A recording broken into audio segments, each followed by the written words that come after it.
Ayan sila mga kalapatids. Naiwalay natin. Ganda ng kanilang tikas mga kalapatids.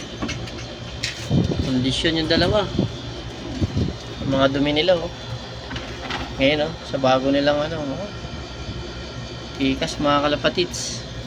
Kondisyon sila. Nilalay natin mga kalapatids.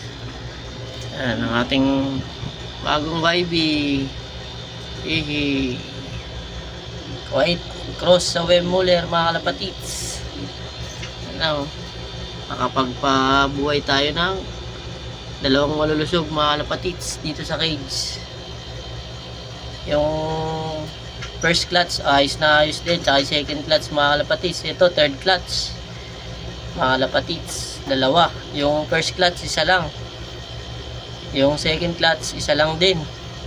Ito third clutch mga kalapatids tikas, dalawang malulusog. Maganda talaga mag-alaga itong Kuwait tsaka Weimmuller.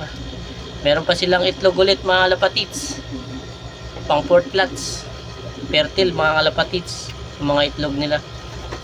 Last na yun mga kalapatids, last na na lang yun, pamisa.